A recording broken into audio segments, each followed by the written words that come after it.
தேவனுடைய நாமத்திற்கு மகிமை உண்டாவதாக. உங்கள் யாவருக்கும் நம்முடைய ஆண்டவரும் இரட்சகருமாயிருக்கிற இயேசு கிறிஸ்துவின் நாமத்தினாலே வாழ்த்துக்களையும் ஸ்தோத்திரங்களையும் தெரிவித்துக் கொள்கிறோம். நம்முடைய தேவன் நம்மை இந்த டிசம்பர் மாதம் 16 நாட்கள் கிருபையாய் நம்மை காத்து, கர்த்தருடைய பெரிய கிருபையினாலே நம்மை அரவணைத்து வேலி அடைத்து தேவன் 17ஆம் நாளை காண செய்த தேவனை நன்றியோடு கூட ஸ்தோத்தரிக்கிறேன். கர்த்தர் நல்லவர். அவருடைய கிருபைகளை ஒவ்வொரு நாளும் நினைத்து, ஒவ்வொரு நாளும் நம்மை நடத்துகிற வழிகளை நினைத்து, கர்த்தர் நமக்கு செய்கிற இரக்கங்களை நினைத்து, இந்த வருஷ கடைசியில் வந்திருக்கிற நீங்கள நானும் அதிகமாய் கர்த்தருக்கு நன்றி செலுத்துவோம். கர்த்தர் நம்மை இன்னும் மேன்மைகளால் நன்மைகளால் நிறைத்து ஆசீர்வதிப்பாராக. கர்த்தருக்கு ஸ்தோத்திரம். இந்த மாதம் யோசுவாவின் புஸ்தகம் 3ஆம் அதிகாரம் 7வது வசனத்தை நாம் தியானித்து கொண்டிருக்கிறோம். கர்த்தர் யோசுவாவை நோக்கி, நான் மோசையோடு இருந்தது போல உன்னோடும் இருக்கிறேன் என்பதை இஸ்ரவேல் எல்லாரும் அறியும்படிக்கு இன்று அவர்கள் கண்களுக்கு முன்பாக உன்னை மேன்மைப்படுத்துவேன். கர்த்தருக்கு ஸ்தோத்திரம். மேன்மைப்படுத்துவேன் என்று சொன்ன கர்த்தர் நம்முடைய சகல ஜனங்களுக்கு முன்பாக, இஸ்ரவேலருக்கு முன்பாக நம்மை கர்த்தர் மேன்மைப்படுத்தக்கூடியவராய் இருக்கிறார். கர்த்தருடைய நாமத்திற்கு மகிமை உண்டாகட்டும். இதைதான் எப்படி மேன்மைப்படுத்துவார் என்று முதல் வாக்குத்தத்த செய்தியை கேட்டோம். யாரை மேன்மைப்படுத்துவார் என்று தொடர்ந்து 2 வாரங்களாய் கேட்டுக்கொண்டிருக்கிறோம். இப்பொழுது கர்த்தருக்கு ஸ்தோத்திரம், நம்மை மேன்மைப்படுத்த அவரால் ஆகும். 1 நாளாகமும் 29:12 அழகாய் சொல்லுகிறது, எவரையும் மேன்மைப்படுத்த அவரால் ஆகும். ஏசாயா 55:5 சொல்லுகிறது, உன்னை மேன்மைப்படுத்தி இருக்கிறேன். கர்த்தருக்கு ஸ்தோத்திரம். இதோடு மாத்திரமல்ல, உபாகமம் 28:1 சகல ஜனங்களிலும் உன்னை மேன்மையாக வைப்பார். கர்த்தருக்கு ஸ்தோத்திரம். இந்த வார்த்தைகள் எல்லாம் தியானிக்கும் போது தேவன் நம்மை மேன்மையான சந்ததியின் மனுஷராய் பார்த்து மேன்மைகளை தருகிற தேவனாக இருக்கிறார். ஒரு நிமிஷம் அப்படியே சிந்தித்து பார்ப்போம். தேவன் உங்களை என்னையும் அவருக்கு நேராய் திருப்பாமல் இருந்திருந்தால், ரட்சிக்கப்படாமல் இருந்திருந்தால், இந்த தேவனை அறியாமல் இருந்திருந்தால் நாம் எப்படி ஜீவித்திருப்போம்? எப்படியோ ஒரு துன்மார்க்கமாக, கர்த்தருக்கு ஸ்தோத்திரம், மனுஷர்கள் பிரியம் கொள்ளாத ஒரு ஜீவியம் நாம் செய்திருப்போம் என்று நான் நினைக்கிறேன். ஆனால் கர்த்தர் நம்மை வேறு குறித்து மேன்மையின் மனுஷராய் இந்த பூமியிலே நம்மை வைத்திருக்கிறார். அநேகருக்கு மேன்மையாய் ஆசீர்வாதமாய் வைத்திருக்கிறார். கர்த்தருக்கு ஸ்தோத்திரம். இது போதாது. கர்த்தருக்கு ஸ்தோத்திரம். 71ஆம் சங்கீதத்திலே 20-21 வசனத்தை படிக்கும்போது இந்த வாரம் மேன்மையை பெருக பண்ணுவேன் என்று கர்த்தர் சொல்லுகிறார். கர்த்தருடைய நாமத்திற்கு மகிமை உண்டாகட்டும். மேன்மையை பெருக பண்ணுவேன். என் மேன்மையை பெருக பண்ணி என்னை மறுபடியும் தேற்றுவீர். 71ஆம் சங்கீதம் 21ஆம் வசனத்திலே, என் மேன்மையை பெருக பண்ணி மறுபடியும் என்னை தேற்றுவீர். கர்த்தருக்கு ஸ்தோத்திரம். இதுவரைக்கும் நாம் மேன்மைப்படுத்துவேன், எவரையும் மேன்மைப்படுத்த முடியும், இதை தான் நாம் கேட்டுக்கொண்டிருந்தோம். யாரை மேன்மைப்படுத்துவார் என்று. மேன்மைப்படுத்தப்பட்ட நீங்களும் நானும் நம்முடைய மேன்மையை கர்த்தர் பெருக பண்ணுவேன் என்று வாக்கு பண்ணுகிறார். கர்த்தருடைய நாமத்திற்கு மகிமை உண்டாகட்டும். இன்னும் கொஞ்சம் மேன்மையாய், இன்னும் மேன்மையாய் கர்த்தர் வைப்பேன் என்று சொல்லுகிறார். தேவன் எவ்வளோ ஆச்சரியமான அருமையான தேவன். மேன்மையை பெருக பண்ணுவேன் என்று சொல்லுகிறார். ஆனால் ஒரு காரியம், மேன்மையை பெருக பண்ணுவதற்கு முன்பாக 20ஆம் வசனத்தில் படிக்கும்போது, 71ஆம் சங்கீதத்தில் 20ஆம் வசனம், அநேக இக்கட்டுகளையும் ஆபத்துகளையும் காணும்படி செய்த என்னை நீர் திரும்பவும் உயிர்ப்பித்து திரும்பவும் என்னை பூமியின் பாதாளங்களிலிருந்து ஏற பண்ணுவீர். இங்கே சங்கீதக்காரன் சொல்லுகிறான், அநேக இக்கட்டுகளையும் ஆபத்துகளையும் காணும்படி செய்த என்னை நீர் திரும்பவும் உயிர்ப்பித்து. கர்த்தருக்கு ஸ்தோத்திரம். அநேக இக்கட்டுகள், அநேக ஆபத்துகள், அநேக பிரச்சனைகள் இவெல்லாம் நான் கண்டேனே, என்னை திரும்பவும் உயிர்ப்பித்து பாதாளத்திலிருந்து ஏற பண்ணுவீர். அப்படியானால் இந்த பிரச்சனைகள், இந்த போராட்டங்கள், இந்த இக்கட்டுகள் எல்லாம் இந்த சங்கீதக்காரனை ஏதோ கொஞ்சம் வைத்திருந்தது போல தெரிகிறது. எல்லாவற்றையும் 0வாய் அவனை மாற்றிட்டு, எல்லா மேன்மைகளையும் அவன் எழுந்து போய்விட்டான். அதனால தான் இப்போ சொல்லுகிறான், என்னை பாதாளத்திலிருந்து ஏறி வர பண்ணுகிறீர், என் மேன்மையை பெருக பண்ணி மறுபடியும் என்னை தேற்றுவீர். ஒன்று புரிகிறது, தேவன் ஒரு மனுஷனை மேன்மையை பெருக பண்ணுவதற்கு முன்பாக அவனுக்கு இருக்கிற பூமியில் இருக்கிற எல்லா மேன்மைகளையும் கர்த்தர் அதம் பண்ணி போடுகிறார். மனுஷனுக்கு மேன்மையா இருக்கிறது கர்த்தருக்கு அருவருப்பா இருக்கிறதா? கர்த்தருக்கு ஸ்தோத்திரம். மனுஷனுடைய ஆஸ்தி எல்லாம் அவனுக்கு மேன்மையா இருக்கிறதை அவன் சொல்லுகிறான். கர்த்தருக்கு ஸ்தோத்திரம். இதெல்லாம் ஒன்று படிப்பு, பட்டம், அழகு, சௌந்தரியம், இதெல்லாம் மேன்மையாய் அவன் கருதுகிறான். அந்த மேன்மைகள் எல்லாம் கர்த்தர் உடைத்தெறிந்து அவனை திரும்பவும் அவனுக்கு ஒரு புது மேன்மையை தருகிறார். கர்த்தருக்கு ஸ்தோத்திரம். பாபிலோன் ராஜாவாகிய நேபுகாத் நேச்சாருக்கு கர்த்தருக்கு ஸ்தோத்திரம், அவனுக்கு இருந்த ஆஸ்திகள், அவனுக்கு இருந்த ராஜ்யபாரம், அவனுக்கு இருந்ததானே இதெல்லாம் அவனுக்கு மேன்மையாக இருந்தது. கர்த்தருக்கு ஸ்தோத்திரம். ஆனால் அவனுடைய அரண்மனை, அவனுடைய சிங்காசனம், இதெல்லாம் அவனுக்கு மேன்மையாக இருந்தது. அந்த மேன்மைகளை எல்லாம் கர்த்தர் தகர்த்து போட்டார். அந்த மேன்மைகள் எல்லாம் கர்த்தர் தகர்த்து போட்டார். கர்த்தருடைய நாமத்திற்கு மகிமை உண்டாகட்டும். அவன் மேன்மையை திரும்ப பண்ணினார் என்று படித்திருக்கிறோம். கர்த்தருடைய நாமத்திற்கு மகிமை உண்டாகட்டும். 32ஆம் வசனம் 4ஆம் அதிகாரத்திலே, மனுஷனிருந்து தள்ளப்படுவாய், மாடுகளைப் போல புல்லை மேய்வாய், இப்படி உன்னதமானவருடைய ராஜ்யத்தின் ஆளுகை செய்து சித்தமானவனுக்கு அதை கொடுக்கிறார் என்று அறிந்து கொள்ளும் 7 காலங்கள் மட்டும் கடந்து போகும் என்று உனக்கு சொல்லப்படுகிறது என்றான். அந்நேரமே அந்த வார்த்தை நேபுகாத் நேசரிடத்தில் நிறைவேற்று. அவன் மனுஷரின்று தள்ளப்பட்டு மாடுகளைப் போல புல்லை மேய்ந்தான். அவன் தலைமையில் கழுகுகளுடைய இறகுகளைப் போலவும் அவனுடைய நகங்கள் பட்சிகளுடைய நகங்களைப் போலவும் வளரும் மட்டும் அவன் சரீரம் ஆகாயத்து பனியிலே நனைந்தது. கர்த்தருக்கு ஸ்தோத்திரம். அதற்கு பின்பு அவனை படிக்கும்போது, அந்த நாட்கள் சென்ற பின்பு நேபுகாத்தார் நேசராகிய நான் என் கண்களை வானத்துக்கு ஏறெடுத்து என் புத்தி எனக்கு திரும்ப வந்தது. அப்பொழுது உன்னதமானவரை ஸ்தோத்தரித்து தேவன் என்னிடைக்கும் ஜீவித்திற்கு புகழ்ந்து மகிமைப்படுத்தினேன். அவருடைய கர்த்தத்துவம் நித்திய காலமும் தலைமுறை தலைமுறையுமாக இருக்கும். கர்த்தருடைய நாமத்திற்கு மகிமை உண்டாகட்டும். அந்த வேளையில் தான் 36ஆம் வசனத்தை பாருங்கள். என் புத்தி எனக்கு திரும்ப வந்தது, என் ராஜ்யத்தின் மேன்மைக்காக என் மகிமையும் என் முகக்கலையும் எனக்கு திரும்பி வந்தது.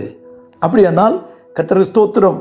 நமக்கு இருக்கிற மேன்மைகள் எல்லாம் கர்த்தர் தகர்த்து, நமக்கு இருக்கிற பூமிக்குரிய மேன்மைகள் எல்லாம் உடைத்து கர்த்தர் அவருடைய மேன்மையை நமக்கு தர வல்லவராக இருக்கிறார். நேபுகாத் நேச்சார், அவனுடைய அரண்மனை அவனுக்கு ஒரு மேன்மையா இருந்தது, ராஜ்யபாரம் மேன்மையா இருந்தது. கர்த்தர் எல்லாத்தையும் தகர்த்துட்டார். கர்த்தருக்கு ஸ்தோத்திரம். பட்சிகளைப் போல சரீரம் பனியில் நினைத்தக்கதாய், மிருகங்களுடைய நகத்தைப் போல, எவ்வளவு பரிதாபமான சூழ்நிலை, மாடுகளைப் போல புல்லை மேய்ந்தான். கர்த்தருக்கு ஸ்தோத்திரம். எனக்கு அருமையானவர்களே, நான் கட்டின என் மகிமையின் பிரதாபத்திற்கென்று நான் கட்டின மகாபாபிலோன் என்று சொன்னான். அப்படியானால் அவனுக்கு இருந்த மேன்மைகள் எல்லாம் தகர்த்து தேவன் அவனுக்கு வேறொரு மேன்மை தந்தார். மேன்மையை திரும்ப தந்து, மேன்மையை புதுப்பித்து, மேன்மையை பெருக பண்ணினார். அதே தேவன் தான் இந்த வாரம் உங்களோடு என்னோடு கூட பேசுகிறார். நான் மேன்மையை பெருக பண்ணுவேன். உன் மேன்மையை பெருக பண்ணுறதுக்கு முன்னாடி உனக்கு கர்த்தர் சில இக்கட்டுகள், சில உபத்திரவத்தின் பாதையிலே கர்த்தர் உங்களையும் என்னையும் நடத்துகிறதாக சங்கீதக்காரன் சொல்லுகிறான். கர்த்தருக்கு ஸ்தோத்திரம்.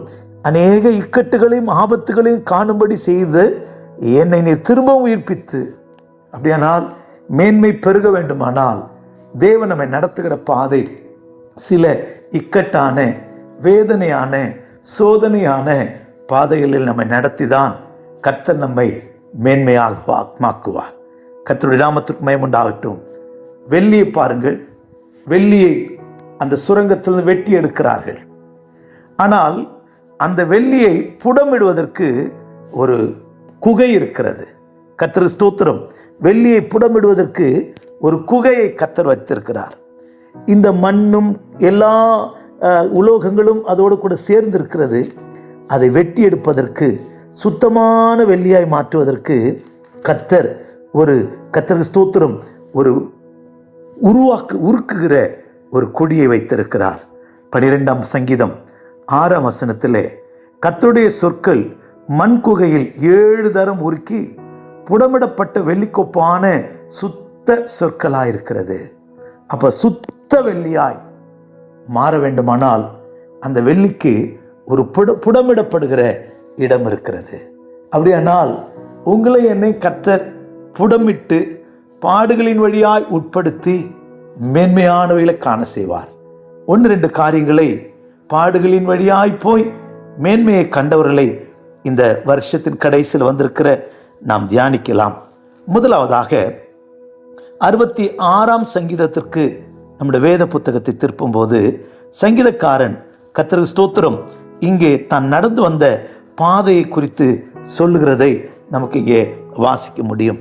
66ஆம் சங்கீதத்திலே கர்த்தருக்கு ஸ்தோத்திரம் 10ஆம் வசனத்திலிருந்து நான் வாசிக்கிறேன். தேவனே, எங்களை சோதித்தீர், வெள்ளியை புடமிடுகிறது போல எங்களை புடமிட்டீர்.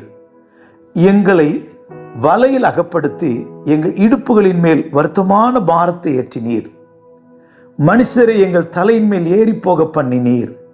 தீயையும் தண்ணீரையும் கடந்து வந்தோம், செழிப்பான இடத்தில் எங்களை கொண்டு வந்து விட்டீர். இங்கே சங்கீதக்காரன் தன்னுடைய சாட்சியை சொல்லுகிறான். தேவன் தங்களை நடத்தி வந்த வழியை குறித்து சொல்லுகிறான். கர்த்தருடைய நாமத்திற்கு மகிமை உண்டாகட்டும். எங்களை சோதித்தீர், வெள்ளியை புடமிடுகிறது போல எங்களை புடமிட்டீர். கர்த்தருக்கு ஸ்தோத்திரம். எப்படிப்பட்ட புடமிடுதலாம்? உபத்திரவத்திலே, கடினமான பாதையிலே கர்த்தர் அவனை வழியாய், புடமிடுதலின் வழியாய், சோதனையின் வழியாய், பாடுகளின் வழியாய் கர்த்தர் அவனை நடத்துகிறதை பார்க்கிறோம். எப்படி நடத்தினாராம்? எங்களை வலையில் அகப்படுத்தி. கர்த்தருக்கு ஸ்தோத்திரம். என்ன வலைன்னு தெரியல. கர்த்தருக்கு ஸ்தோத்திரம். மீன் பிடிக்க வலை போடுகிறது போல கர்த்தருக்கு ஸ்தோத்திரம். வலை, மனிதன் வீசுகிற கண்ணி என்கிற வலை. கர்த்தருக்கு ஸ்தோத்திரம். ஸ்னார், வலையில் அகப்படுத்தினீர். சோதனையாகிய வலை, வேதனையாகிய வலை, கண்ணீரின் வலை. கர்த்தருக்கு ஸ்தோத்திரம். வலையில் அகப்பட்டவனை போல கர்த்தருக்கு ஸ்தோத்திரம். அவன் தன்னை சிந்திக்கிறான். எங்களை வலையில் அகப்படுத்தினீர் ஆண்டவரே. 2வது சொல்லுகிறான், எங்கள் இடுப்புகளின் மேல் பாரமான பாரத்தை, வருத்தமான பாரத்தை ஏற்றினீர். இடுப்புகளின் மேல் வருத்தமான பாரம், பாரம் சுமக்கும்படியாய், பாடுகள் செய்க்கும்படியாய், வேதனை செய்க்கும்படியாய் கர்த்தர் அவனை அந்த பாதையில நடத்துகிறார். அதோடு மாத்திரமல்ல, 12ஆம் வசனத்திலே மனுஷரை எங்கள் தலையின் மேல் ஏறி போக பண்ணினீர். மனுஷனை தலையின் மேலே ஏறி போக பண்ணினானா. நம்ம ஊர்ல சொல்லுவாங்க இல்லையா, கொஞ்சம் விட்ட தலையில மிளகா அரைச்சிருவான் அப்படின்னு. கர்த்தருக்கு ஸ்தோத்திரம். அருமையான நண்பர்கள், நல்ல மனிதர்கள், கர்த்தருக்கு ஸ்தோத்திரம், நல்லவர்கள் என்று நம்பினவர்கள் எல்லாரும் நம்மை தலையின் மேலே ஏறி போக பண்ணினார். நம்மை மிதித்தார்கள். அவ்வளவுதான் சுருக்கமா சொல்வேன். மனுஷனுடைய நிந்தையான வார்த்தைகள், மிதித்து போடுகிற வார்த்தைகள், வேதனைப்படுத்துகிற வார்த்தைகள், மனுஷர் கையில நம்மை ஒப்பு கொடுத்தார், மிதித்தார்கள். மனுஷரை எங்கள் தலையின் மேல் ஏறி போக பண்ணினீர் என்றால் நம்மை மிதித்து நடந்தார்கள். கர்த்தருக்கு ஸ்தோத்திரம். இந்த பாதையினூடாய் நீங்கள் நடந்து போயிருக்கலாம். ஆனால் பயப்பட வேண்டாம். கர்த்தர் மேன்மையை பெருக பண்ணுவேன் சொல்லுகிறார். அவர் என்ன சொல்லுகிறார்? எங்களை சோதித்தீர், வெள்ளியை புடமிடுகிறது போல புடமிட்டீர், எங்களை வலையிலே அகப்படுத்தினீர். நாங்கள் இடுப்புகளிலே வருத்தமான பாரத்தை சுமக்கிறோம். மனுஷரை எங்கள் தலையின் மேல் ஏறி நடக்க பண்ணுகிறீர். இதெல்லாம் தீயையும் தண்ணீரையும் கடந்து வந்தோம். அக்கினி சோதனை. கர்த்தருக்கு ஸ்தோத்திரம். கடைசியில சொல்லுகிறான், செழிப்பான இடத்துல எங்களை கொண்டு வந்து சேர்த்தீர். இதனால்தான் பாட்டுக்காரன் சொல்லுகிறான், அக்கினியில் கடந்து வந்தோ சேதம் ஒன்றும் இல்லை அப்பா, தண்ணீரை கடந்து வந்தோ. அக்கினியில வந்தோம், தண்ணீரில வந்தோம், ஆனா மூழ்கி போகல ஆண்டவரே. மூழ்கி போக நம்முடைய கிருபை எங்களை விட்டு விலக்கல. அதற்காய் ஸ்தோத்திரம். அக்கினியில் நடந்து வந்தோ சேதம் ஒன்றும் இல்லை அப்பா, தண்ணீரை கடந்து வந்தோ மூழ்கி போகவில்லை அப்பா. உங்க கிருபைய எங்களை விட்டு நிர்விலகாமல் காத்திரே. ஓ நல்ல தெய்வமே, உமக்கு ஸ்தோத்திரம். ஒரு செழிப்பான இடம். கர்த்தருக்கு ஸ்தோத்திரம். ஒருவேளை இந்த வசனத்தை கேட்டுக்கொண்டிருக்கிற உங்களுக்கு, நீங்கள் அக்கினியும் தீயையும் மனுஷரையும் மிதிக்க பண்ணி வருத்தமான பாரத்தை சுமந்து வலையில் அகப்பட்டவர்களைப் போல, புடமிடப்பட்டவர்களைப் போல நீங்கள் காணப்பட்டு கொண்டிருக்கலாம். கர்த்தர் உங்களையும் என்னையும் பார்த்துதான் சொல்லுகிறார், செழிப்பான இடம் இருக்கிறது. இந்த வருத்தம் எல்லாம் மாறி போய்விடும்.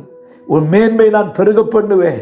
மேன்மையை பெருக பண்ணுவதற்கு முன்பாக சங்கீதக்காரனை கர்த்தர் இக்கட்டுகளிலே ஆபத்துகளிலே நடத்தினது போல உன்னையும் என்னையும் மேன்மையை பெருக பண்ணுவதற்காக, உனக்கு மேன்மையை தருவதற்காக, உன்னை உயர்த்துவதற்காக, உனக்கு சரியான செழிப்பான இடத்தை காண்பிப்பதற்காக கர்த்தர் உன்னை புடமிட்டு கொண்டிருக்கிறார். கர்த்தர் உன்னை உயர்த்தி கொண்டிருக்கிறார். நீ விசுவாசிப்பாயாக. தொடர்ந்து போகாதே. என் மேன்மையை பெருக பண்ணி என்னை மறுபடியும் தேற்றுவீர் என்று சங்கீதக்காரன் வேண்டுகிறது போல கூப்பிடுவோம். ஆண்டவரே, நாங்கள் சோதனை சகித்து வந்து கொண்டிருக்கிறோம். எங்கள் மேன்மையை பெருக பண்ணும்படிக்க இந்த பாடுகள், எங்களுடைய மேன்மையை பெருக பண்ணும்படிக்க இந்த சோதனை, இந்த மேன்மையை பெருக பண்ணும்படிக்க இந்த இக்கட்டுகள், எங்களை மேன்மையை பெருக பண்ணும்படிக்க இந்த ஆபத்துகள், இவைகளெல்லாம் முடிந்து போய்விடும். கர்த்தர் எங்களை மேன்மைப்படுத்த போகிறார். தேவன் எங்களை மேன்மைப்படுத்த போகிறார். பயப்படாதே, கலங்காதே. இந்த வார்த்தையை கர்த்தருடைய பாரத்தோடு கூட, கர்த்தத்தின் பாரத்தோடு கூட உங்களோடு கூட பேசிக் கொண்டிருக்கிறேன். இதை கேட்கிற உடைய ஜீவியத்தில் உன்னுடைய கண்ணீரின் அனுபவங்கள் மாறி, உன்னுடைய நிந்தையின் அனுபவங்கள் மாறி கர்த்தர் உன்னை தேற்ற வந்திருக்கிறார். Is our comforter. அவர் உங்களை என்னை தேற்ற வந்திருக்கிறார். அவராலே தேற்றப்படுவோமாக, அவராலே ஆறுதல் படுத்தப்படுவோமாக. இந்த தீயையும் தண்ணீரையும் மனுஷன் மிதித்து நடக்கிற எல்லா பாதைகளும் என்றோட மாறப்போகிறது. விசுவாசிப்போம், கர்த்தரிலே நம்பிக்கை கொள்வோம். இரண்டாவதாக, யோசேப்பு. 105ஆம் சங்கீதத்திற்கு நம்முடைய வேதத்தை திருப்பும் போது சங்கீதக்காரன் அவனுடைய அனுபவத்தை எழுதப்பட்டிருக்கிறது. யோசேப்பு எப்படிப்பட்ட சூழ்நிலையிலே உயர்த்தப்பட்டான். உடனே மேன்மை வந்துடல, உடனே உயர்வு வந்துடல. 17 20 வரைக்கும் வாசிக்கிறேன். அவர்களுக்கு முன்னாலே ஒரு புருஷனை அனுப்பினார். யோசேப்பு சிறையாக விற்கப்பட்டான். அவன் கால்கள் விலங்கு போடப்பட்டு ஒடுக்கினார்கள். அவன் பிராணன் இரும்பில் அடைப்பட்டிருந்தது. கர்த்தர் சொன்ன வசனம் நிறைவேறும் அளவும் அவருடைய வசனம் அவனை புடமிட்டது. ராஜா ஆள் அனுப்பி அவனை கட்டவிழ்க்க சொன்னான். ஜனங்களின் அதிபதி அவனை விடுதலை பண்ணினான். தன் பிரபுக்களை அவன் மனதின்படி கட்டவும், தன் மூப்பர்களை ஞானிகளாக்கவும் அவனை தன் வீட்டுக்கு ஆண்டவனும் தன் ஆஸ்திக்கெல்லாம் அதிபதியுமாக்கினான். கர்த்தருடைய நாமத்திற்கு மகிமை உண்டாகட்டும். இங்கே யோசேப்பு உயர்த்தப்படுவதற்கு முன்பாக விஷன்ஃபுல் மேன், தரிசனம் நிறைந்தவன். இந்த தரிசனம் நிறைவேறுவதற்கு அவன் ஒரு விலைக்கிரயத்தை செலுத்தினான். கர்த்தருக்கு ஸ்தோத்திரம். இக்கால பாடுகள் இனி வெளிப்பட போகிற மகிமைக்கு ஒப்பானது அல்லவே. அப்படியானால் ஒரு பெரிய மகிமை, ஒரு பெரிய மேன்மை உனக்கும் எனக்கும் இருக்கிறது. யோசேப்பே, நீ எப்படி உயர்த்தப்பட்டாய்? உயர்த்தப்படுவதற்கு முன்பு, மேன்மை அடைவதற்கு முன்பு, அதிபதியாய் மாறுவதற்கு முன்பு அவனுக்கு இருந்த பாடுகளை பாருங்கள். முதலாவது, சிறையாக விற்கப்பட்டான். கர்த்தருக்கு ஸ்தோத்திரம். கர்த்தருக்கு ஸ்தோத்திரம். யோசேப்பு சிறையாக விற்கப்பட்டான், அடிமையாய் விற்கப்பட்டான். வித்துட்டாங்க ஐயா. வெள்ளிக்காசு, 20 வெள்ளிக்காசுக்கு வித்துட்டாங்க. இரண்டாவது, கர்த்தருக்கு ஸ்தோத்திரம், விற்கப்பட்டவன் மாத்திரமல்ல, அவன் கால்கள் விலங்கிடப்பட்டது. ஓடிடக்கூடாது, அவன் ஓட முடியாது. அவனுடைய பிராணன் இரும்பிலே அடைக்கப்பட்டது. இவ்வளவு பயங்கரம். சிறைச்சாலைக்குள்ளே கிடக்கிற அனுபவம், அடைப்பட்ட அனுபவம். கர்த்தருக்கு ஸ்தோத்திரம். இவ்வளவு நாளுக்கு இந்த பாடுகள், நான் இந்த சிறைக்குள்ள வருவதற்கு என்ன குற்றம் செய்தேன், என்ன பாவம் செய்தேன், ஏன் எனக்கு இந்த பாடுகள்? கர்த்தருடைய நாமத்திற்கு மகிமை உண்டாகட்டும். இன்னைக்கு நீங்களும் நானும் கூட அப்படி பல கேள்விகளை கேட்டுக்கொண்டிருக்கலாம். எதற்காக கர்த்தர் என்னை இவ்வளவு நெருக்குகிறார்? எதற்காக ஏன் இந்த பாடுகள் எல்லாம் கர்த்தர் எனக்கு அனுமதிக்கிறார்? நான் என்ன தவறு செய்தேன்? ஒருவேளை நீங்க கேள்வி கேட்கலாம். கர்த்தருக்கு ஸ்தோத்திரம். அவர் எல்லாவற்றுக்கும் நமக்கு பதில் சொல்லணும்னு அவசியமே இல்லை. கர்த்தருடைய நாமத்திற்கு மகிமை உண்டாகட்டும். யோபின் புஸ்தகத்தில் 33 அதிகாரத்தில் 13வது வசனம். ஜோப் 33:13 அவர் தம்முடைய செயல்கள் எல்லாவற்றையும் குறித்து காரணம் சொல்லவில்லை என்று நீ அவரோட வழக்காடுகிறாய். கர்த்தருக்கு ஸ்தோத்திரம். ஏன் எனக்கு இந்த கஷ்டம், ஏன் எனக்கு இந்த உபத்திரவம், ஏன் என்னுடைய கால்கள் ஒடுக்கப்பட்டிருக்கிறது, ஏன் என் பிராணன் இரும்பில் அடைக்கப்பட்டிருக்கிறது, என்ன காரணம்? கர்த்தர் ஒன்றும் பேச மாட்டேங்கிறாரே. அதை தான் யோபு சொல்லுகிறார். அவர் தம்முடைய செயல்கள் எல்லாவற்றையும் குறித்து காரணம் சொல்லவில்லை என்று நீர் அவரோடு ஏன் வழக்காடுகிறீர்? ஏண்டவரே, நீ வழக்காடாத. அவர் எல்லாவற்றையும் யதார்த்தமாய் செய்கிறவர், எல்லாவற்றையும் உண்மையாய் செய்கிறவர், எதை செய்தாலும் நன்மைக்கென்று செய்கிறவர். யோசேப்பினுடைய பிராணன் இரும்பில் அடைக்கப்பட்டது, யோசேப்பினுடைய கால்கள் ஒடுக்கப்பட்டது. ஆனால் ஒரு வார்த்தை சொல்லப்பட்டிருக்கிறது. கர்த்தர் சொன்ன வார்த்தை நிறைவேறும் அளவும் வசனம், அவருடைய வசனம் அவனை புடமிட்டது. இந்த புடமிடுதலுக்கு பிறகு ஒரு மேன்மை இருக்கிறது. இந்த புடமிடுதலுக்கு பிறகு ஒரு உயர்வு இருக்கிறது. என் மேன்மையை பெருக பண்ணி உன்னை கர்த்தர் ஜீரோவாக்கி அதுக்கப்புறம் தான் ஹீரோவாக்குவார். நீ உலகத்தில் ஹீரோ போல இருக்கலாம். உன்னை கர்த்தர் மேன்மைப்படுத்துறதுக்கு முன்னாடி உன் ஹீரோயிசம் எல்லாம் ஜீரோ ஆகிடும். அதுக்கு பிறகுதான் கர்த்தர் படிப்படியாய் உன்னை உயர்த்துவார். அங்கே சொல்லப்பட்டிருக்கிறது, தேவன் எப்பொழுது அவனை உயர்த்தினாராம், ராஜா ஆள் அனுப்பி அவனை கட்டவிழ்க்க சொன்னார். ஜனங்களின் அதிபதி அவனை விடுதலை பண்ணினான். தன் பிரபுக்களை அவன் மனதின்படி கட்டவும் தன் மூப்பர்களை ஞானிகளாக்கவும் அவனை தன் வீட்டுக்கு ஆண்டவனும் ஆஸ்திக்கெல்லாம் அதிபதியும் ஆக்கினான். ஓவர் நைட்டில் கர்த்தர் உன் பாடுகளை மாற்ற முடியும். ஒரே ராத்திரியில் உன் பிரச்சனை நீக்க முடியும். உன்னை ஒரு நோக்கத்தோடு கூட கர்த்தர் இந்த உபத்திரத்தின் குகையில், உபத்திரத்தின் பாதையில், வேதனையின் பாதையில், நஷ்டத்தின் பாதையில், அவமானத்தின் பாதையில், நிந்தையின் பாதையில் உங்களை என்னை நடத்தி கொண்டிருக்கிறார். ஏன் எனக்கு இந்த பாடு என்று நாம் வழக்காட வேண்டாம். ஒன்று சொல்லுவோம், தமிழத்தில் அன்பு கூறுகிறவர்களுக்கு சகலமும் நன்மைக்கு எதுவாக இருக்கிறது. உன்னை கர்த்தருக்கு ஸ்தோத்திரம், அன்பு கூர்ந்து நன்மையானதை தான் செய்வார், தீமையை செய்ய மாட்டார். கர்த்தருடைய நாமத்துக்கு மகிமை உண்டாகட்டும். தானியேல் ஜெபிக்கிறவன் தான், உத்தமன் தான். இதை விளங்கின பின்பு அவனை கர்த்தர் உயர்த்த ஆரம்பித்தார். ராஜாவுக்கு தெரியும் அவன் உத்தமன், ஜெபிக்கிறவன். நீ ஆராதிக்கிற தேவன் உன்னை தப்புவிக்க வல்லவர் என்று சொல்லி அனுப்புகிறான். கர்த்தருக்கு ஸ்தோத்திரம். பிரியமானவர்களே, நிரூபிக்கப்பட்டான். சோதனை நிரூபிக்கப்பட்ட போது அவன் உயர்த்தப்பட்டான். எந்த சத்துருக்கள் அவனை குற்றம் சாட்டி சிங்க கெபில தள்ள சொன்னார்களோ, அவனுடைய குடும்பம் முழுவதையும், குமாரர்கள் எல்லாரையும் சிங்க கெபில ராஜா தள்ளினான். அக்கினியில் நடந்த சாத்ராக், மேஷாக், ஆபத்நேகோ, கர்த்தருக்கு ஸ்தோத்திரம், நிறுத்தின பொருசிலை வணங்க மாட்டோம், நாங்கள் ஆராதிக்கிற தேவன் எங்களை விடுவித்தாலும் விடுவியாமல் போனாலும், அவர்களுடைய விசுவாசம் சோதிக்கப்பட்டது. விசுவாசம் சோதிக்கப்பட்டு அவர் உயர்த்தப்பட்டார்கள். நீங்களும் நானும் கொஞ்ச நாள், 10 நாள் பாடுகள், 10 நாள் உபத்திரவம். கர்த்தருக்கு ஸ்தோத்திரம். இந்த விசுவாச பரீட்சை வாழ்நாள் முழுதும் இல்லை, இன்னும் கொஞ்ச நாள், இன்னும் கொஞ்ச நாள். கர்த்தருக்கு ஸ்தோத்திரம். அழிந்து போகிற பொன் அக்கினியினால் சோதிக்கப்பட்டு அதை பார்க்கலாம் விலையேற பெற்ற விசுவாசம் சோதிக்கப்பட்டு கிறிஸ்து வெளிப்படும் போது உங்களை புகழ்ச்சியும் கனமும் மகிமையும் காணப்படுமா? உங்களை புகழ்ச்சியாய், மகிமையாய், கனத்துக்குரியவர்களாய் கர்த்தர் நம்மை மாற்ற விரும்புகிறார். கர்த்தருக்கு ஸ்தோத்திரம். பிரியமானவர்களே, இந்த நாளுக்காக, இந்த பாடுகளுக்கு ஒப்போடு கிருபை கேட்போம். எல்லாம் ஜெயிக்க, சகிக்க கிருபை தாரும். மேன்மை பெருக பண்ணும்படி சங்கீதக்காரனை கர்த்தர் ஆபத்துகளிலே நடத்தினது போல, கர்த்தருக்கு ஸ்தோத்திரம், சோதித்த பிறகு பாரமானதை சுமத்தி செழிப்பான இடத்துல கொண்டு வந்தது போல, யோசேப்பை சோதித்து அவனை உயர்த்தினது போல, உங்களை என்னையும் சோதித்து கர்த்தர் உயர்த்த போகிறார். கர்த்தருக்கு ஸ்தோத்திரம். பொன்னை புடமிட்டது போல, பொன்னை போல அல்ல, உபத்திரத்தின் குகையில் வைத்து புடமிட்டு கொண்டிருக்கிறார். இந்த புடமிடுதல் நமக்கு ஒரு மேன்மையை பெருக பண்ண போகிறது. காத்திருப்போம், மேன்மை பெறுவோம். ஜெபிக்கலாமா? மேன்மையை பெருக பண்ணுவேன்னு சொன்னவரே, மேன்மையை பெருக பண்ணும். ஆண்டவரே, உபத்திரவத்திலே அவர்களை சோதித்து அவர்கள் உத்தமர் என்று அறிந்து அதுக்கு பின்பாக அவர்களை உயர்த்தின தெய்வம், எங்களை கர்த்தர் அப்படியே எங்களை நடத்தி உயர்த்த வல்லவராயிருக்கிறதுக்காய் ஸ்தோத்திரம். எங்களை நடத்து சுவாமி, கிருபை எங்களை ஆட்கொள்ளட்டும்.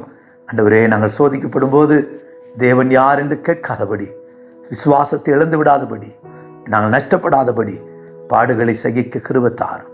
கொஞ்ச கால பாடுகள், இக்கால பாடுகள் இனி வெளிப்பட போகிற மகிமைக்கு ஒப்பானதல்ல. இந்த பாடுகளுக்கு பின்பாக எங்களுக்கு ஒரு பெரிய மேன்மை இருக்கிறது சுவாமி. இந்த மேன்மையை பெருக பண்ணுகிறவர், எங்களை நடத்துகிறதுக்காய் ஸ்தோத்திரம். எங்களை நடத்தும், காத்துக்கொள்ளும், பலப்படுத்தும். இயேசுவின் நாமத்தில் ஜெபிக்கிறோம் நல்ல பிதாவே. ஆமேன், ஆமேன். கர்த்தர் உங்களை ஆசீர்வதிப்பார். பயப்படாதிருங்கள், மேன்மையை பெருக பண்ணுவார். Praise the Lord.